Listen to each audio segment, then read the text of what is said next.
All right. And hey, welcome, you guys, to another edition of Cyber Social Hub's Hubcast. It's Friday. You know, when you see this, come on, it's Friday, or we're on location somewhere. Last week, we were in, if you caught any of the shows last week, we were at IASIS in Orlando, Florida. And I actually just got back from there. We were there over the weekend, and we didn't actually broadcast Monday, but I was set to.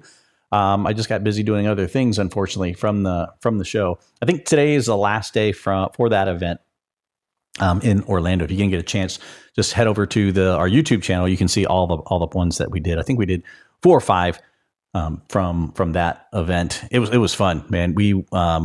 It's just a good time seeing all the examiners. There was a video I was going to show here, but I didn't set it up. I just realized it, but I put it on Twitter. If you guys don't follow me on Twitter, it's just at Kevin DeLong, real easy. And one of the guys from IASIS took his drone and filmed it over the main classroom. If you guys want to see how big that classroom actually is, it's like over 300 students in there.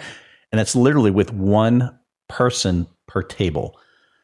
Yeah, so you can imagine it's not 2 people per table, 1 person per table, because they have everyone spread out quite a bit. It's just what they had done from COVID is what I was told, and they just kept it, to kind of fight any future sicknesses that may come that way. Luckily, none major this year. A couple of flus, I think, that were going around. No COVID, life's good. But that was a blast. That was a great event. If you guys never got a chance to check out the training there, just iasis.org. Or .com. And you can go check it out. Either one of those two. But before I go any further, I want to ask, and if you guys are not a member of Cyber Social Hub, then I would highly recommend that you guys sign up. Why? Because it's free. It is absolutely free. Obviously, the Hubcast is always free as well. You don't have to be a member to come in and enjoy our shenanigans at all. You're always welcome to just hang out with us every Friday. And we do put names and stuff up onto the screen. Like Ron was just commenting on the IASIS stuff. And yes, it is a fire hose of information. So we will occasionally do that and pop your information up as you comment back to us.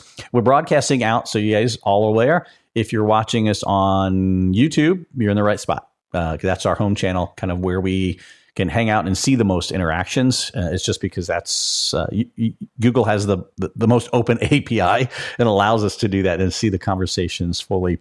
Facebook, we can see chats as they come in. Can I see them as they come in, or I just push them out? Anyway, but X, aka Twitter, I can now see chats as they come in from Twitter. It's a new upgrade to the system that we have here, which I thought was awesome. LinkedIn, sorry.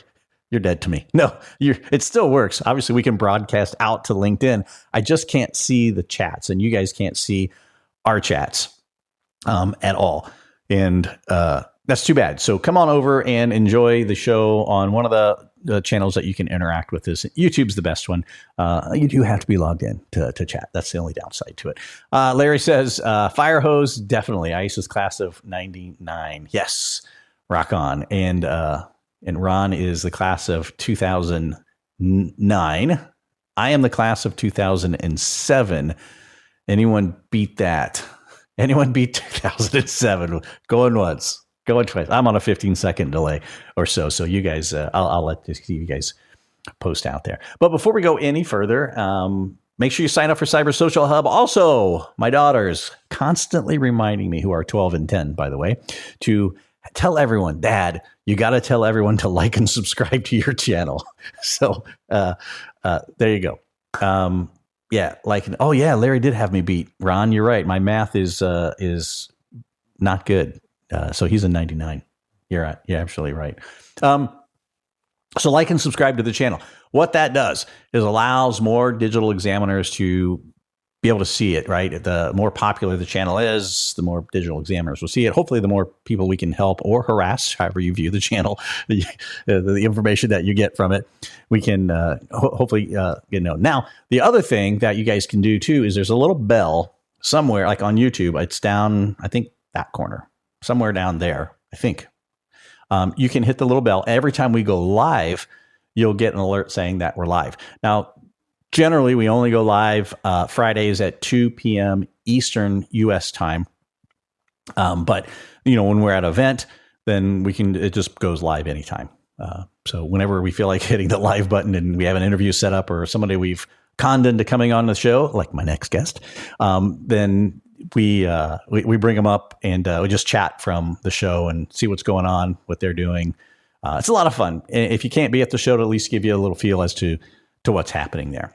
So with that too, we're going to also one more thing is if you guys have questions at any point, put a big Q or a little q, doesn't matter, with a colon.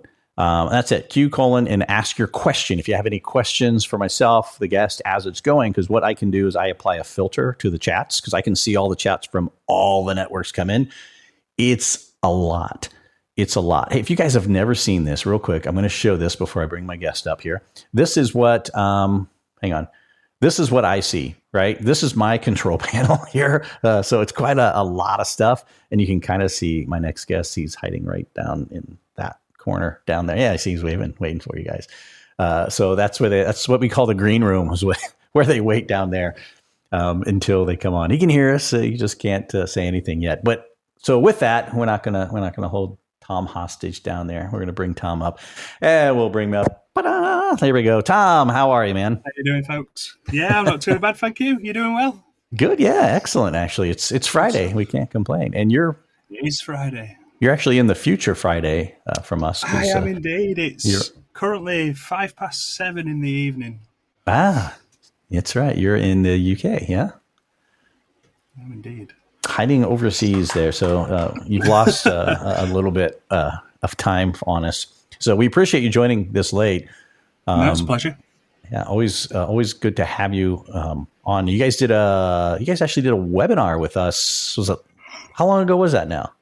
I believe it was last week. I have slept since. I think it was last Wednesday.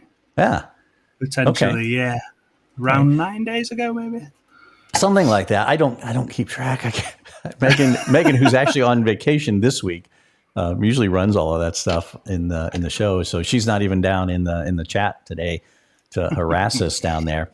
Now I want to talk a little bit about the company you're with and some of the awesome, important stuff that you guys do. But we're also gonna, like we do every guest, just learn a little bit about you. And I've known a little bit from our past conversations, and obviously earlier we have about a 15-minute pre-show to make sure everything's working fine and nothing's going to blow up and smoke come out of it, which is always good. But tell me a little bit about the company that you're with. Yeah, so MD5 is the company. Some of you may know me solely as the VFC guy, but we are the creators of VFC. So MD5 has been around since 2003, a very long time ago. I was 10, in fact, when it was established. But we basically, our company deals with digital forensic work, so aiding law enforcement, even the private sector, financial investigations, all that litigation. We also offer e-discovery, e-disclosure services too.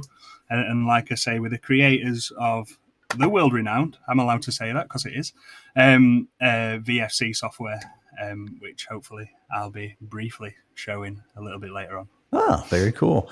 Yeah, so VFC is actually an acronym, right? It actually means something. What does that stand for? So, contrary to what the first hit on Google will say, it's not vegan fried chicken. Is that what it says on Google? If you Google VFC and nothing else, it will bring up vegan fried chicken. I gotta try it. Go ahead. While you're explaining what it is. It's very, very straightforward. It's virtual forensic computing, and it essentially does what it says on the tin, which is quite an English phrase, I believe. But it creates your virtual machines of the original device. It's so much more than that, but in a nutshell, it creates the virtual machines. It's got so many more features, just taking virtualization to the next level. So let's not try and think of it as just a virtualization tool, but that essentially is what it does. Yeah, and we're going to talk about some of those awesome benefits to that later on in the show. But here in the U.S., Google does not put you down with the Oh, fried chicken level. So there's a company called VF Corp that you guys get mixed in with oh, because it takes the C out of the corp, and they're not have nothing to do with virtualization. And then the other one is vaccines for children. So oh, yeah, it's definitely not that one. yeah, nope. It's definitely And not then, that. yeah, and Mega Force. No, so that's good. No associations with VFC and chicken at all here, at least in the first. I'll Oh, take there it. it is. I'll It's take it's down. It's down probably number 10, 11 on there. We'll take it. The vegan Not everyone needs digital forensic software. So vegan fried chicken. That kind of it's an defeats the oxymoron. purpose. Yeah, no. Anyway. Holy crap, Let's we not got try and some offend too many people. right. Man, Curtis, I think you got all of us beat at 97. I mean, when was ISIS even formed? Sorry, I'm looking at some of these chats, so I'm popping No, up on it's the okay. screen. Just to let you know, it was 4 at that point. It was what? Sorry. So I was 4 years of age. Oh man, Not to make people feel old. I was where was I at in 97? I was in the Marine Corps in 97. So yeah. Even Ron likes that one. Yeah, that was man, I'm not sure now. I don't even know what year ISIS was formed. I know it's been around for a long time, but it really took off in those early years too. And now it's just massive. So speaking of the world-renowned piece, and because that's where I think I actually met you here in the States. You did And it had to have been in the States. And was that at Techno Security I met you, or it was IASIS. Oh, was it IASIS? Oh, okay. So Yeah, it was that's IASIS. right. Last year it was IASIS. You guys were down 2 years ago, 22, I think. Was it 2 years ago? Holy crap, that goes by quick. Yeah, it's been a long time. Oh my goodness. Yeah, Yeah. So no. it was a really good one this year. Not to say that you guys missed out on anything, but I'm wounded. it was pretty good. There's a lot of students there for sure, even more so than the prior years. I just amazed on how well that operation runs when it comes to an all volunteer organization that can handle the main classroom. I think of 320, something like that. The main classroom. And then they have all the side classrooms, which I think you were down by the ones that were in the closer to the larger hall, or the rest of the exhibit hall. And then I was down on the other side with there's a few around the corner from there. Man, it's just, I don't even know how many students were in those, because I think when I talked to Gene earlier or late last week, I think I talked to him last Thursday or Friday. He said there were 700 some students. Wow. That was going through there. That's insane. That's wild. Yeah. No, Yeah. I've stood at the front of that room to give a quick talk, and it is so big. It's so big. Yeah, it is. So Curtis tells me 89. Now that's the year I graduated high school, just for the record there. So there you go. I wasn't even a twinkle. And I'm not young anymore. I mean, it gives you an idea of what year I graduated high school there in the 80s. The best years ever. Anyway, so yeah, no, that's pretty cool. So let's kind of talk a little bit about virtualization of a machine. This isn't a technical show, so anyone who because you guys, if you know me, if you've watched this show before, I don't tend to get technical. We tell bad dad jokes. That's really all it was, and I probably should have prepped you for that, Tom. You could have brought some. No, it's fine. I love a dad joke. All right. They'll randomly come out throughout the show, either into the chat that you hopefully see somewhere on your screen, and I'll make sure I highlight them if anyone has a really good dad joke that we can put out there. And they're not limited to just dads or non-dad. It's just the category of joke. That means it's so corny and ridiculous that I find it funny. That's really what it comes down to.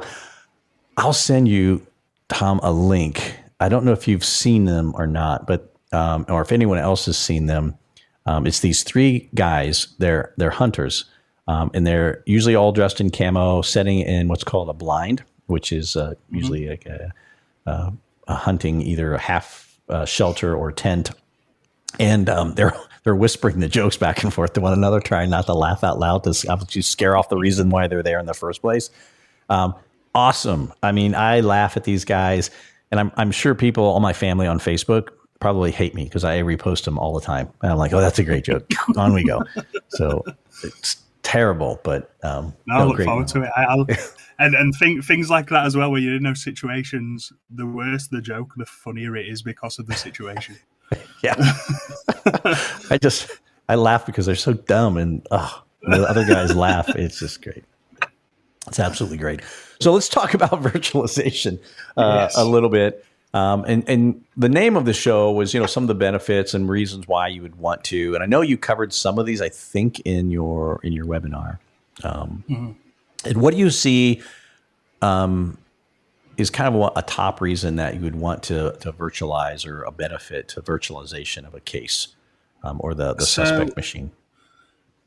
It's to me, and of course I'm going to say this, I see them every day. Virtual machines are what my job is based around, essentially. So I'd say it's difficult to put one main benefit at the top of the list. The ones that spring to mind, which I can just reel off, are you've got that sandbox environment, and the virtual machines that VFC will create pretty much a carbon copy of what's going on. So you've got a full sandbox environment to do what you want inside of there. Mm-hmm. The second thing is just how it's displayed. And that's not only for the court side of things.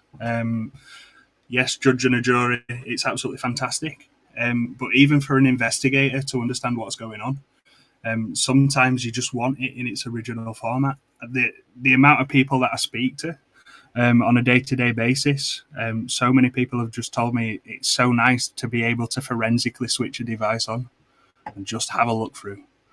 And that's what a virtual machine allows you to do. It just gives you a playground, essentially, to do what you want inside without any consequence.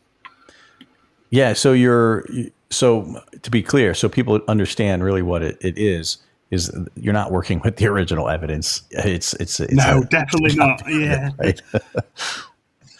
Yeah. It's important for me to say that. Yeah. So there's three main ways in which VFC works. So the majority of time you will use a forensic image, and it'll work completely from that. You can also use a write-blocked hard drive, and recently we've released a portable version of VFC, which will allow you to use it on the existing hardware. But VFC's got write-blocking capabilities in it now, which means the original data is not touched at all. So everything is completely separated, completely untouched. Wow. There's definitely a lot of benefit for that. I can see, because, one of my personal struggles was translating, and I'm going to call it a word not to be offensive to anyone. I don't know that it would be, actually, is from the language of the geek, which I call Geekanese, right? We translate from Geekanese to English, not just English, but 5-year-old English, where an average jury member can try to understand it. And that's where I had the largest problems, is sitting in court. Do you find that presenting or showing information this way benefits, or has it been used in court before like this? It's been used so many times in court you wouldn't believe. So just to give a little background of who I am and where I've come from.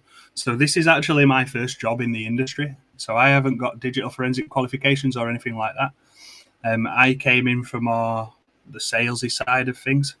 VFC is such an easy tool to use, and then once you're inside a virtual machine, it's so easy to do what you need to do. Anyone who's had experience with a computer, even for 5 minutes, understands. When I first started at MD5, the first question in regards to VFC that was asked of me is, do you know what a jump list is? Not a clue what a jump list was. Not a clue. Wouldn't have even liked to guess. But in true Tom fashion, I did try and guess and got it horribly wrong.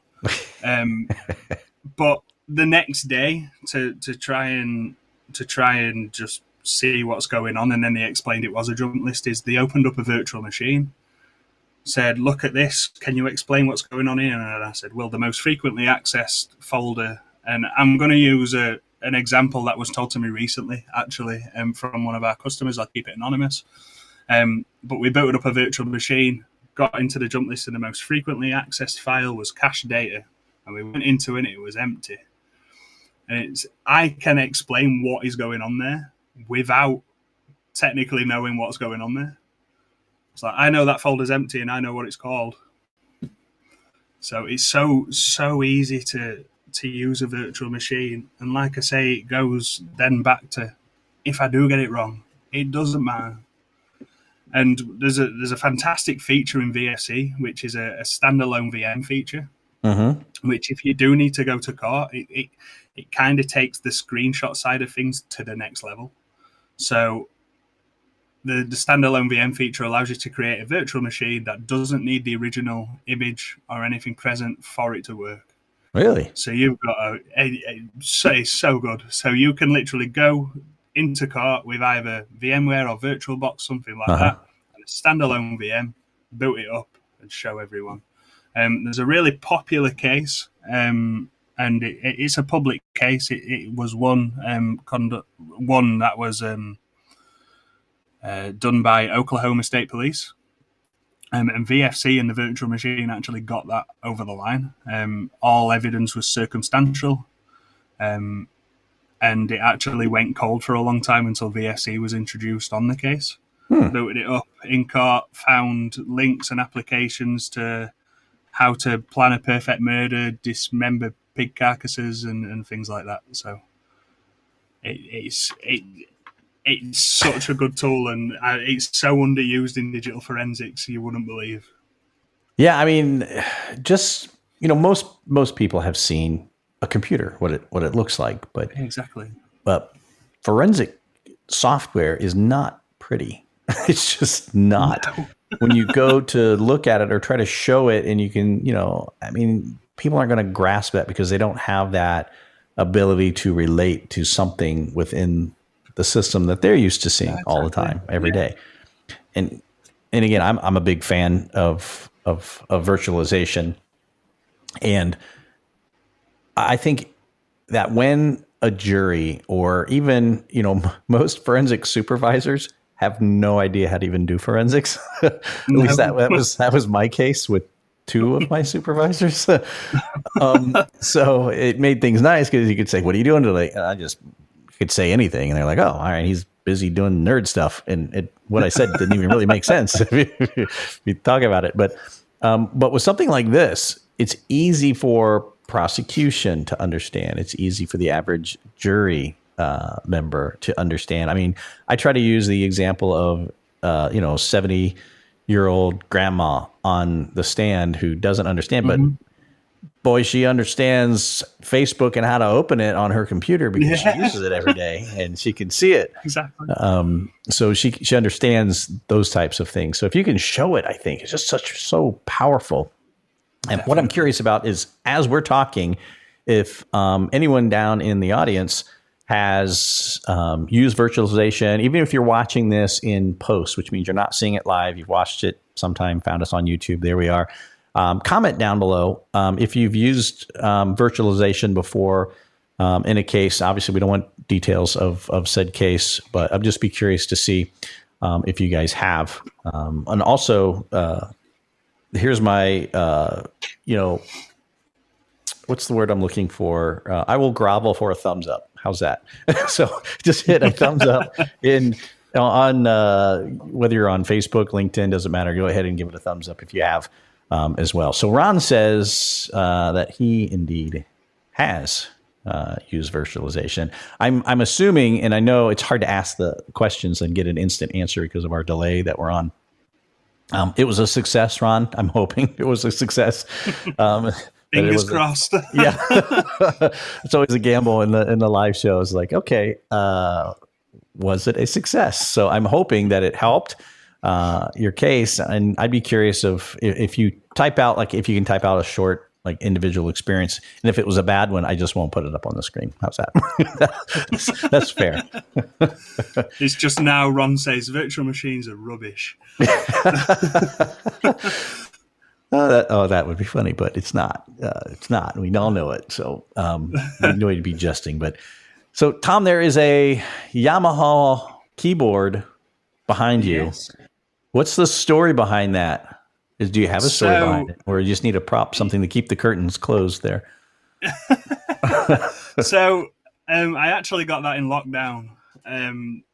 It was either that or spend it on takeout. So piano it was. I mean, I bought takeout anyway, but I also got a piano. I've been playing piano for around 22 years now. 22? 22 years, yeah. And it's quite odd how I play piano because I can't read music. So wait, what? You can't read music yet you play? I just play by ear. Yeah, I play by that's ear. awesome. That's awesome. Same with guitar. Same with ukulele. I do sing a little bit as well. I don't know if anyone's attended. I think it was HTCIA a couple of years ago as well. I did karaoke there, and there's a video of me somewhere circulating singing karaoke. What city was it in then when you did it? You know? Atlantic City. Oh, Atlantic City. Nice. So that was did karaoke at the Hard Rock Hotel. That's very cool. I feel like such a tourist. So yeah, Ron was so Ron said it helped. He did help running it, so that not bad. Very good. Took awesome. A few seconds to come in. Very, very, very good. But yeah, so I've been playing that for 22 years. I've been playing ukulele for maybe 12 years now, and guitar for around 6. Wow. And you have a ukulele like off camera right now, right? Is it in the? I have a ukulele right here. Actually. Look at that. Not that this was staged ahead of time, I promise. But look at that. It's like a baby guitar. Yeah. I don't know if you can. Oh, yeah. It's loud. It sounds good. So, yeah.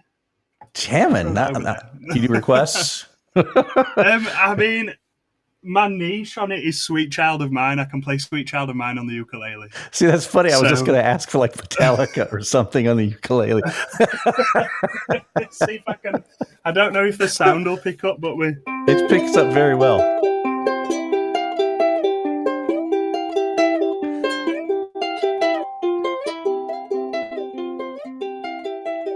That's got to be an internet first. Little Sweet Child of Mine on the ukulele. That's freaking awesome. That's the best so far. The best I've had on the show is that. Today. No. Holy crap. Now, you guys have to give a thumbs up for that one. Holy cow, that was awesome. Buy a license for that. I will busk for licenses. Yeah. Oh, yeah, I didn't think of that. I hope YouTube doesn't like give us a tag. I got to give credit for that down in the things. No, it's not that good. It's not that good.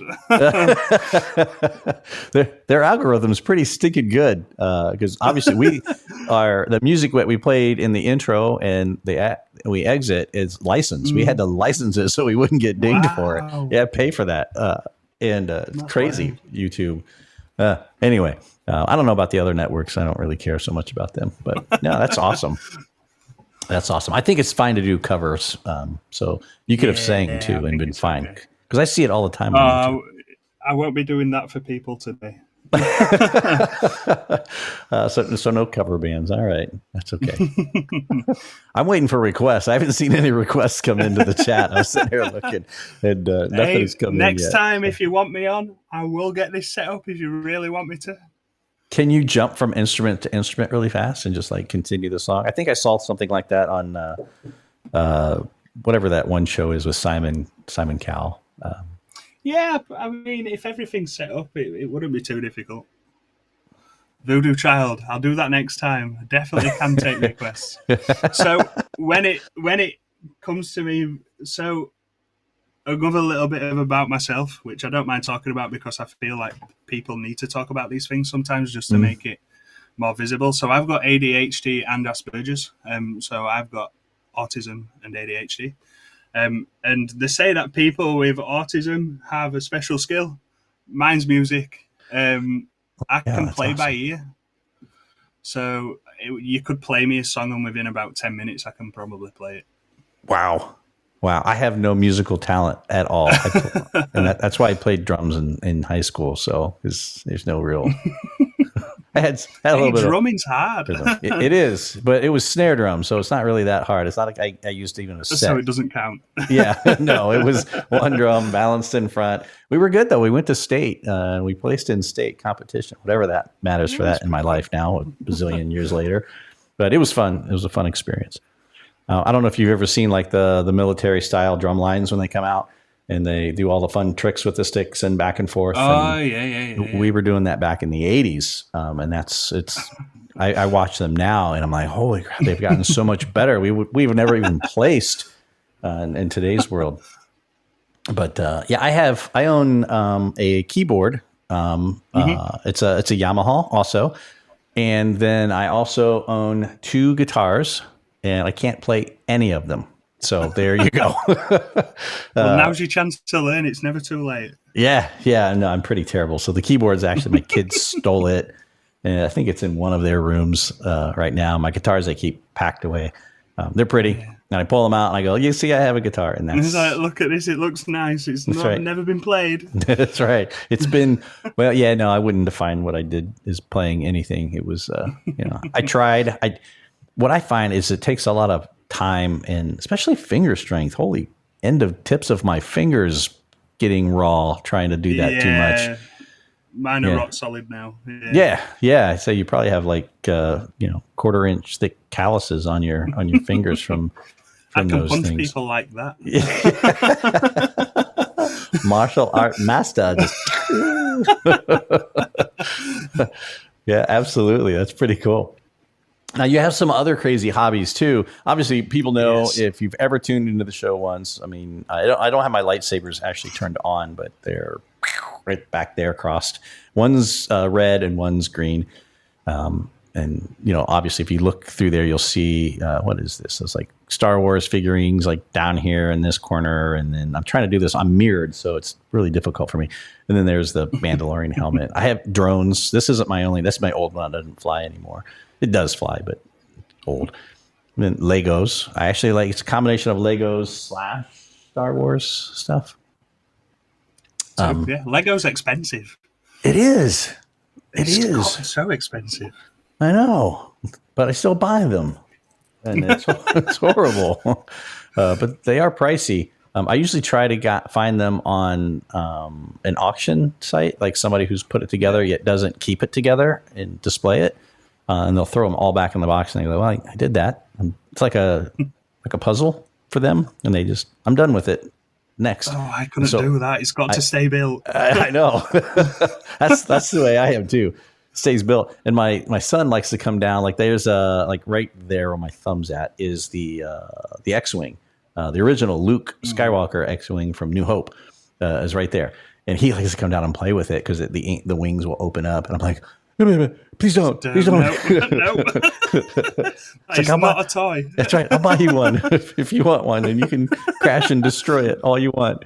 I don't know. It's weird like that. I'm curious. Also, we're going to get to your hobby in just a second. I'm curious. I'm going to ask the audience as well.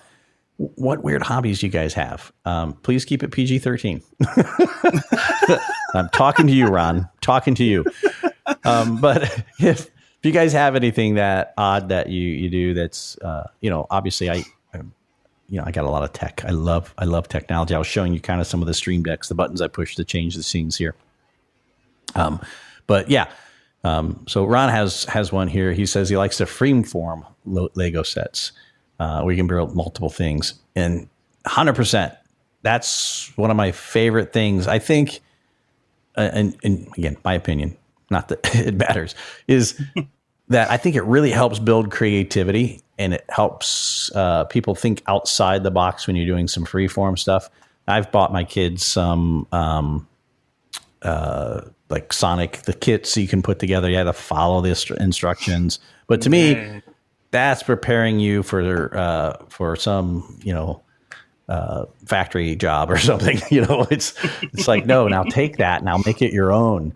and we love the free form. We come up with some crazy ideas in the free form. It's a lot of fun. It helps get their mind out of the blocked regiment of things. So love it. Now you have one, and I know Megan, who unfortunately is not here on vacation, would sit and talk hours with you on the Pokemon stuff. And that's something I've not got into a whole lot. I have Pokemon Go on my phone, and because when I used to work for another company, I used to travel around the world. It was great, and I could get all the unique stuff. Yeah, because there's stuff in other countries you can't get here. Yeah. Which I never knew. So I would play everywhere. I would go. It was great. But you have a love for it, not necessarily Pokemon Go, but.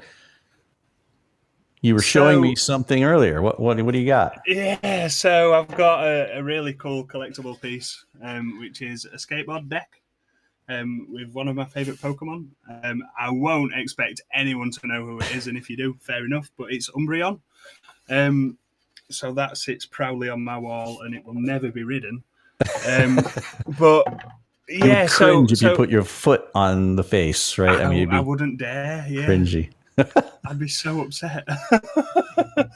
But yeah, with Pokemon, I think it goes deeper than a hobby at this point. It came out. Well, no, that sounds weird. PG-13. But so it came out when I was a child, and just there was a really cool quote. It was just by some random person that we'll never get to experience this again, of not knowing what on earth is going to happen, and it's just the adventure, just all the different characters, just you're allowed to do what you want. So even though you've got, say, the instructions like Lego, but there's over 1,000 Pokemon now, and you can do what you want with it, and it's just my life. I've got plushes, I've got the games consoles, I've got all the games consoles, I've even got a Pokemon Watch on. Is that actually a console? Yeah, so... Oh, look at that. Check it out. That's super cool. I've got cards, plushes, loads of plushes on my desk. I'm just looking around. I've got absolutely everything. So there's another Pokemon console. I love to see other people collecting stuff like this because, I have all my junk there. There's tons of junk. Calvin and Hobbes, the whole collection is right there. Yeah. The book. But man, I love it. So you need to build shelves behind you when you're on camera that way you can display everything. Yeah, I've got like graded cards. So this is actually a banned Japanese card. So that had to get pulled. So that was banned for some reason. I've got... What do you do? Get arrested by the Pokemon police if you have it? What happens? No, I think they got in trouble for printing it for the image that's on it, which I won't go into it. I mean, it's not an inappropriate image, but it's pretty cool. I've got a Pokemon lamp up there in the shape of a Pokemon. I've got so many Pokemon tattoos as well, which I obviously can't show. There is one of them, so that's the Bulbasaur. Yeah. I've got one here as well. A fair few on my legs too. So great goodness! So when someone sees you at a trade show, they know it's a good conversation starter for you. You talk to me about Pokemon, I'll buy a license for you. It's that sort of level of obsession. Well, that's freaking awesome. Oh my goodness. That's great. So great. I'm going to go through a couple of these real quick. Ron says he likes to cook. Ron, what is your best dish? What do you think your best dish is? Because if it's great, I'm coming to you. That's just what it is. Because it's a great Can I hobby. tag along? Yeah, that he loves to cook because I love to eat. There we go. So we can be friends. That's how that works. And then Larry has his hobby is collecting hobbies. Too many to list. I feel you there.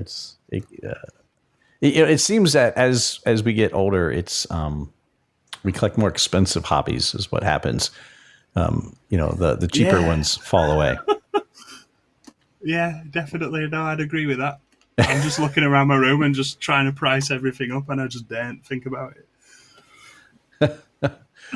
So Curtis is pulling us back on topic. Thank you, Curtis, for that. I'm going completely sideways. No, I'm we're not even allowed now.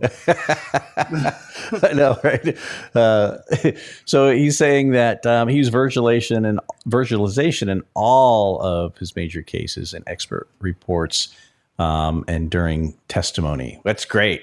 And just on that as well, the main word I'm picking from there is the major cases. So, like with standard cases, it's probably just going to get put through a processing machine and you get a report and then that's it. But for the more complex things, virtual machines are the perfect tool, because if you don't know where to start, you'd want to start with the original. Make a virtual machine, it's a no-brainer. Yeah, for sure. Like I said, I just think it's easy to explain. It's easier to translate when they have a reference. And that's my opinion. Curtis, I don't know if you had that same thing and the types of cases that you did, because I know you were with. Did you use these when you were with U.S. Army and the counterintelligence? Because he did say that earlier here. Let me put that back up there. There you go. And so I was just curious if that was when you use it, or if you can say, I don't know. But I'd be curious to see if that's what it was. Oh, no, hang on. There's another one here. Just as examples of me being retained, an expert witness retained by the U.S. Department of Justice, use virtualization in, hang on, there's part 2. Let me switch to part 2. There we go. Oh, there we go. Oh, look, there's some actual citing cases and stuff. Oh, that's great. I should check that out. Oh, there's loads of cases coming in. Look at that. It's got all kinds of stuff in here. So I'm going to put all of these up on the screen, and then chat will be retained in the replays. We always leave the chats from the live show in the replays. It takes about an hour or so for them to appear. So if you try to watch the replay right after this goes over, you won't see the chats right away. For some reason, YouTube waits about an hour to post them. I don't know why. They go through and they read them to make sure they're all PG. I'm not sure why they do that. I'm sure there's some type of reasoning here. Just on the 2 cases that Curtis has mentioned, one's to do with a serial killer / I won't say the word just in case it gets pulled up. Yeah. And terrorism case. The 2 completely different cases, but virtual machines are perfect for both. And this is the beauty of VSC, and this is what we try to tell people, and we appreciate that virtualization may not be at the front of the mind when it comes to doing forensic work, but it is just it's such a fantastic versatile tool to have. No matter what case you are looking at, virtualization is going to be able to help in some capacity. Yes, absolutely. Because and thank you, Curtis. You kind of outlined that what Tom's talking about perfectly, is just that wide range and that wide scope of what can be used. Because you can see there's again, I don't know what we can say on YouTube. We'll get flagged for something. We've never had knock on this fake wood desk. We've never had a strike against us in the 3 years we've been running the show. So hopefully it won't start there. But there we go. And hang on, he's got something here. We use to recreate easily even during live trial. Yeah, there we go. There's your a fan that's explaining it for us. Curtis, you're doing all of our work for us. I appreciate it. So you want a job, Curtis? That's pretty awesome, for sure. So yeah, and I'm going back through here and making sure I didn't miss anything in there. Nope, perfect. So yeah, like I said, I'm a huge fan just because of the reasons we've outlined here, for sure. Let me post. That's what I was going to do. I had it in the chat here, and I didn't. I'm gonna post the website in chat, and I'm gonna come back after we're done with the live portion, and put it down into the show notes so people have access to the website, so they don't end up on vegan fried chicken. I'll give them the actual the actual URL where they can go and see where it's at. And again, highly recommend to at least take a peek. added. If you're not using virtualization already, I wonder why you weren't, and because you've now seen a lot of different benefits of it. Again, I don't make anything from promoting it. I've just used it in my history. You know, it was pre 2012 when I retired. But virtualization is awesome. Is awesome. Makes it super easy. Yeah, definitely. And as well, if anyone's got any questions whatsoever, how I'm being right now is how we would be in a chat together, in a call together. We go through what specific cases you've got and what your workload is, and I'll show you how VFC would benefit you. So I wouldn't just sit there and say, this is a feature, this is a feature, that's a feature. I'd show you what's important for you, and show you how to get the most out of it. So if you just want a quick 15-minute chat, just let me know. Get in touch. Awesome. Where can people go besides the website? And just, is there a way to contact us? So there's a way to contact us on our website. It'll take you to sales. But if you want to try and find me on LinkedIn, I can't get you a link now, unfortunately, just because I don't have the means. But if you want to try and find me on LinkedIn, drop me a message. Chances are I can see that 24/7 wherever I am too. We can set something up. Even if you've just got a simple question that you want answering, just slide into my DMs and I'll help you out. There you go. Pretty awesome. Yeah, I thought I had you on LinkedIn. I don't. My LinkedIn's all. Have you not got me on LinkedIn, Kevin? I don't know. It's funny. I searched for your name on LinkedIn, and the ad for this Hubcast came up. It's like boom right there. So we rate really well apparently on LinkedIn. I know I have you because we tried. Let me just grab my link and I'll send it to you. We were stealing tried to take your one picture for something that we were doing, a promotion that we were doing.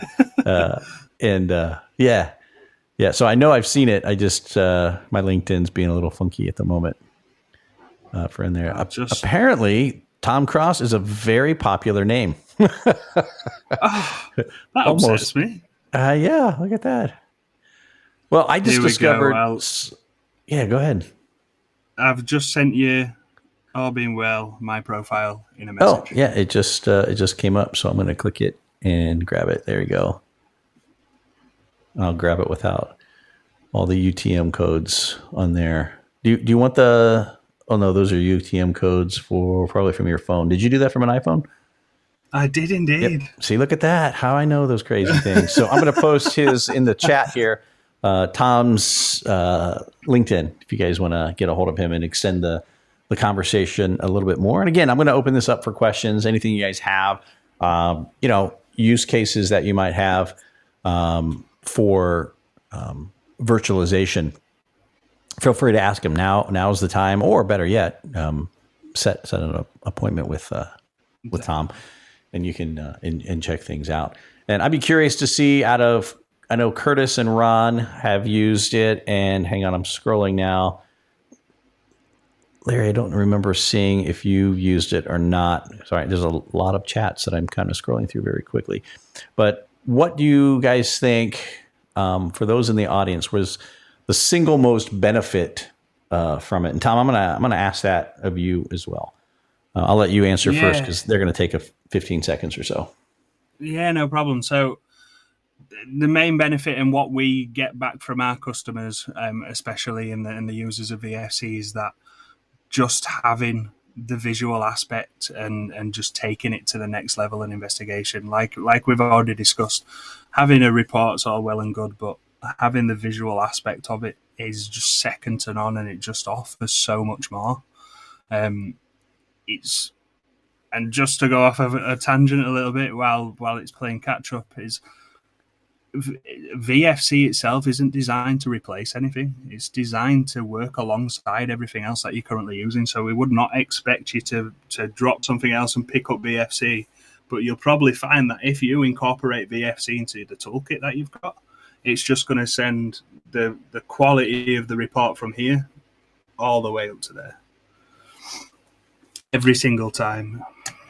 Yeah, that's phenomenal. That's phenomenal. So I haven't seen anyone cite anything. Either they're typing or they're still considering it. One of those two. But Tom, is there anything that you wanted to talk about that I completely took the conversation sideways for a long time? I apologize. No, But no, no. I anything like that it. you wanted to cover? So, like I mentioned at the beginning, and I don't want to delve in too much depth here. So, if you've got any questions, like we say, just get in touch. But virtualization now with VFC is just the tipping point. Um, it's it's got it's got free password bypass features in it. It's got the ability to do single volume partition images, so similar to your logical images. So if you've got a decrypted DD image, because there were no other way of getting an image that you could analyze, VFC will virtualize that for you and put it just like the original. And as far as I'm aware, there's no other tool out there that can do that. It's got the ability to disable Windows S mode if you've ever come across that. It's still a relatively new thing. I say, what is that? I don't even know what that is. Yeah, so it's like a Microsoft's version of a Chromebook OS. So it's all locked down. Yeah, it switches secure. over. Yeah. But it means you can't really use other tools to forensically analyze because it's locked down. VFC will disable that with just a click of a button. Oh, nice. And you'll be able to treat that as a normal OS. We've got a powerful file injection feature.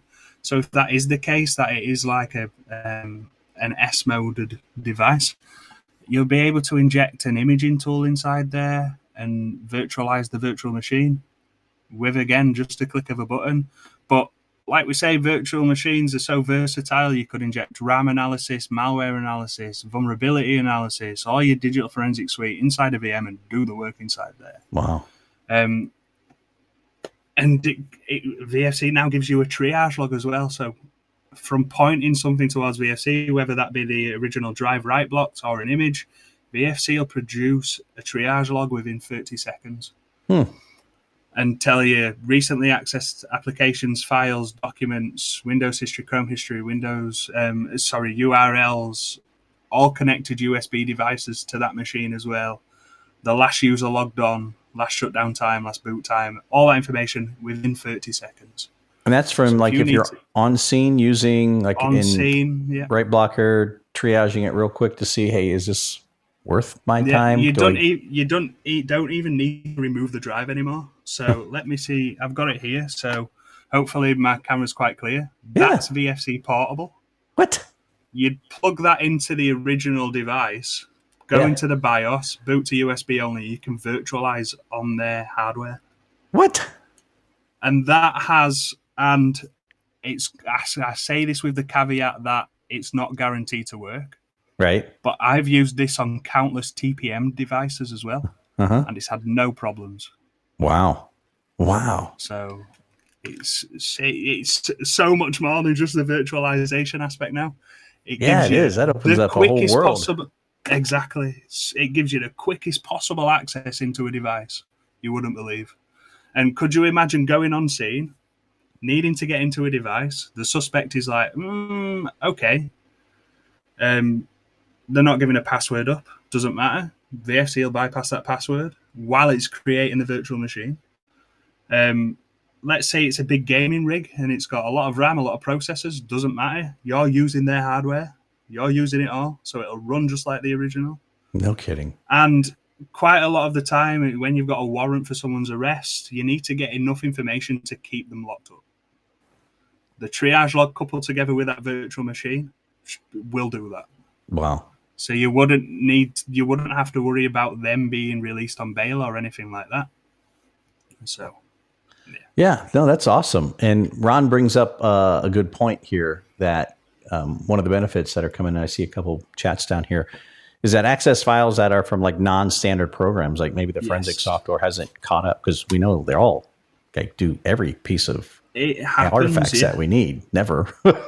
it happens, and the beauty of the virtual machines, especially that VFC creates, you've got access to everything. So let's take, for example, a purpose-built software for a large organization, or someone's just really good with coding and they've created their own software and you need to access it. Not only have you got access to their device, but you've got the access to their specific version of that software. You've got access to their settings in that software. Whether it's within a license period or not, it doesn't matter. You can use VFC to put the time back, so you can use it within a license period. And then you can start just using the full functionality of that software. So you've got 4 benefits from just one sort of scenario. Yeah. So I absolutely love virtual machines. They're fantastic. Yeah, they are. They're phenomenal because, it really helps. And I think Curtis kind of elaborated on this a little bit, is that, you can see